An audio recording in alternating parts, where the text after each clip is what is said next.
your darker days.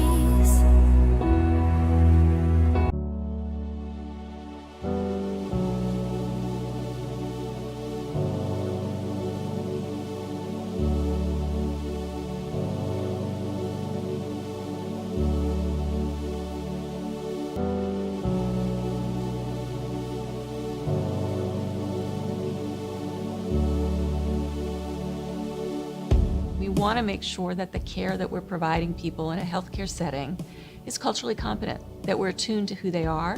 There's a difference between race and ethnicity, geography, linguistic experience, life experience. It's important that a doctor understand where you're coming from and not be judgmental. Because who I am affects my health.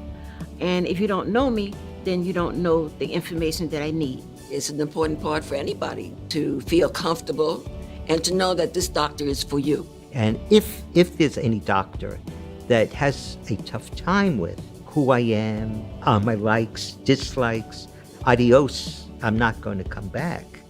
Well, I had a story of an older lesbian. For years and years, her doctor, he would write her a prescription for birth control. And that doctor didn't really know her. She didn't feel comfortable and safe coming out to him. And had they actually had a more open conversation, he would have understood who she was, how she was living her life, and how to direct the healthcare so that it's a little more attuned to what she needs.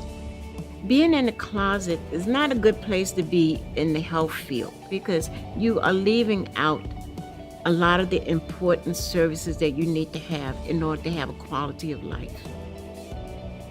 For today's older LGBT folks, although they're living in a world now that is much more open and accepting than they ever imagined they would experience, they still had decades of experiences where there was distrust, discrimination, hostility. For many of those people, being invisible really was the smartest way to get through your life.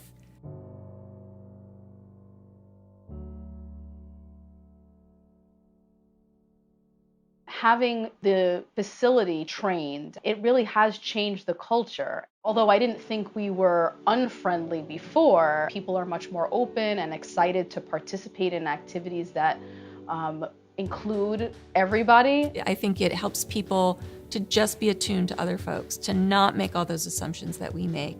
We tend to think of elderly people as sexless or not interested in sex anymore. I've never had a physician ask me about my sexual activity. And if a physician don't ask those kinds of questions, people will never get the services that they need. The training is helping us to be more aware of how to ask these questions of our elders, how to discuss them around the team. That aspect of training has had a huge impact on people, as well as components around language. Using words like transgender, what does that mean? Cisgender, what does that mean? Bisexual, what does that mean?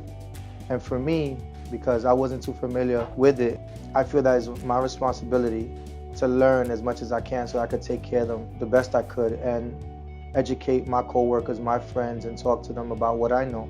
One of the things that we hear over and over again is providers saying, well, it doesn't matter to me, I'm not going to do anything different. But what we hear from older adults is it means the world to them to be known, to not have to be censoring themselves, to not have to worry about, oh, I'm going to say the wrong thing, I'm going to reveal this, and they're going to treat me harshly. The training that Sage has given to the doctors has helped a lot. It's made a difference in the lives of many people, and it's made it easier for people to get up and go to see a doctor when they're not feeling well, and they can feel confident that they'll be treated with respect, and that's the main thing, is respect.